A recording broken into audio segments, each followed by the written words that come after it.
Hello everyone, welcome to History and Culture. The term, climbing turtle women, may initially sound like a reference to some ancient Chinese profession or a folk custom related to turtles. One might think of the ancient practice of using turtles for divination. Or perhaps recall some folklore surrounding turtles. However, the reality is entirely different. Climbing turtle women does not refer to women who raise turtles, nor does it have anything to do with professions or customs directly linked to turtles. During the reign of Emperor Qianlong, this term concealed a chilling story. It refers to a group of women who committed extremely horrific deeds. The crimes they committed were so severe that the imperial court ordered them to be subjected to the punishment of lingchi, a form of execution by slow slicing. So, what kind of actions led to such a severe punishment? What did these women do to instill such fear in others? First, what exactly is a climbing turtle woman? In ancient China, there was a saying, though a woman may have 1,000 poisons, the deadliest is the climbing turtle woman. From this, it is clear that the climbing turtle woman was no harmless figure. But what does climbing turtle woman actually mean? While the term seems to be related to turtles, its true meaning is far more complex than just the literal association with turtles. In the eyes of the ancient Chinese, turtles were not only a symbol of longevity but also considered sacred spiritual creatures, often appearing in divination and other mystical practices. However, climbing turtle women were not religious figures associated with turtles, but rather women who used fortune-telling, divination, and healing as a guise to swindle people. Their methods of deception were so skillful that they became feared and reviled. The origin of the climbing turtle women group can be traced back to the Jiangsu and Zhejiang regions. Initially, they were just rural housewives. During the farming off-season, they would help villagers with divination and fortune-telling, earning a little extra money through these activities.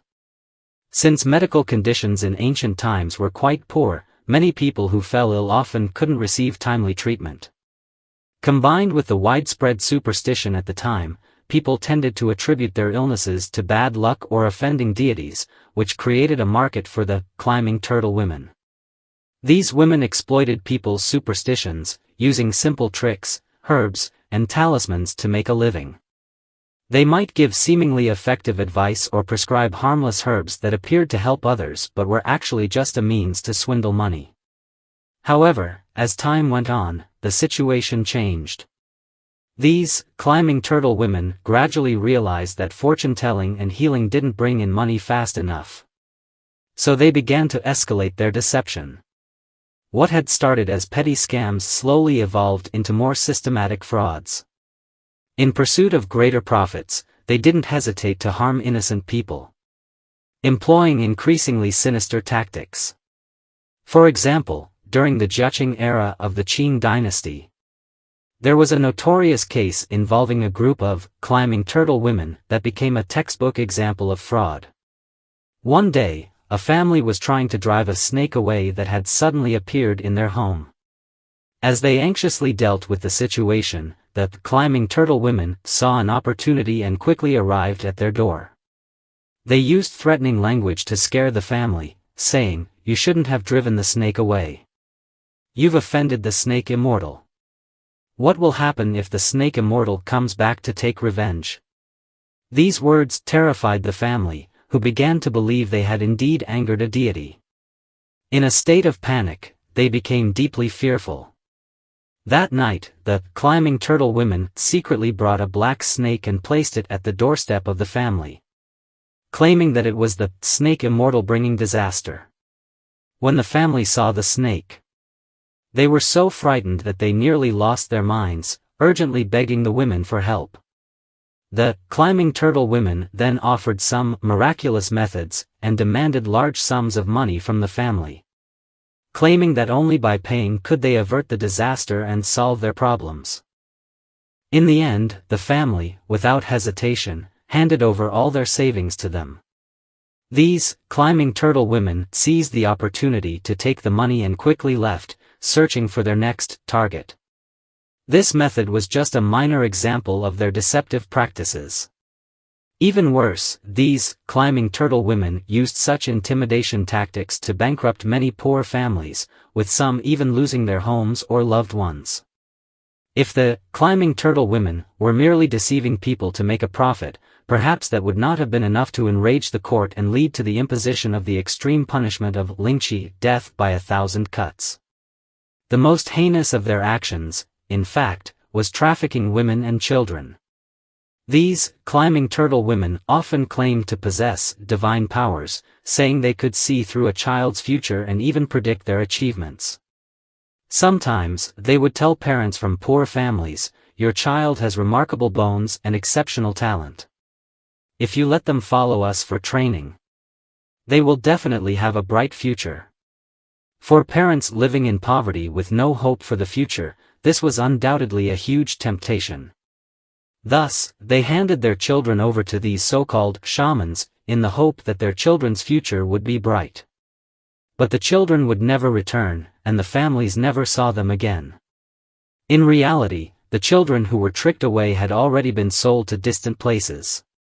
Whether sold into slavery or sent to work as child laborers elsewhere, these children often faced tragic fates.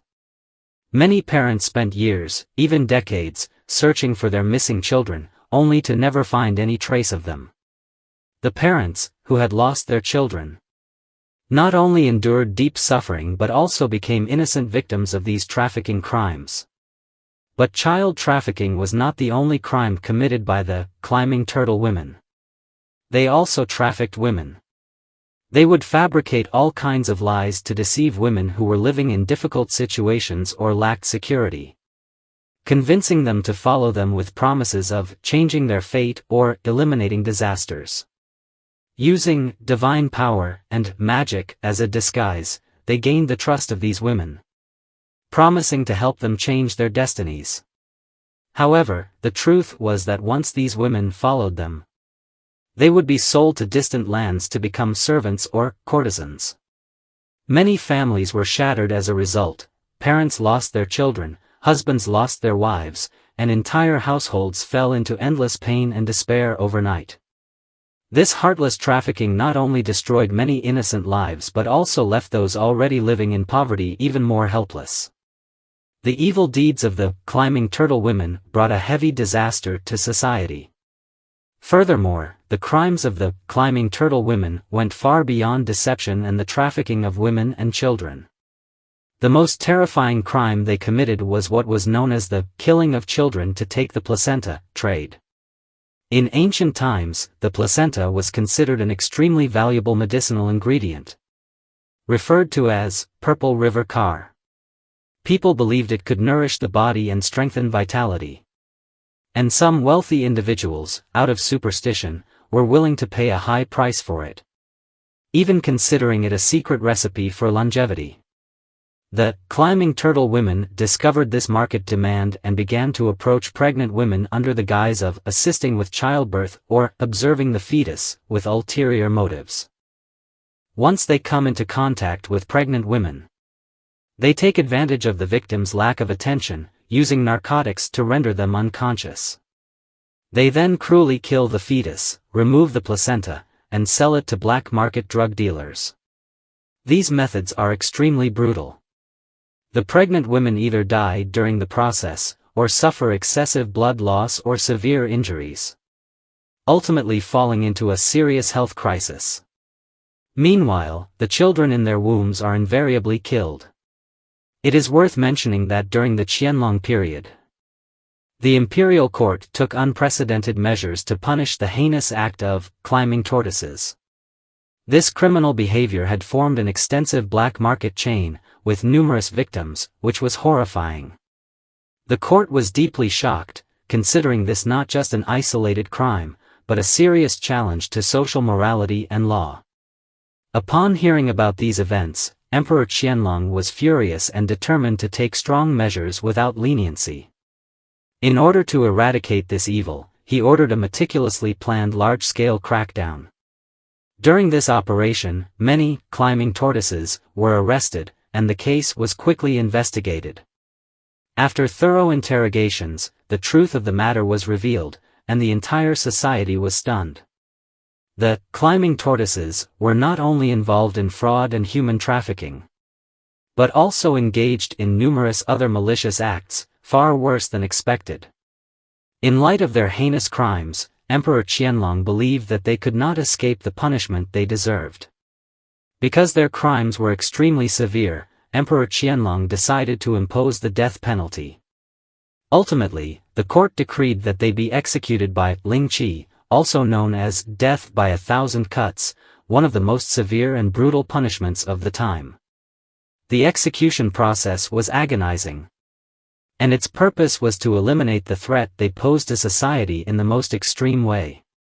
Emperor Qianlong intended to use this case to warn anyone with ill intentions, telling them that such evil acts would never be forgiven. This is the History and Culture channel.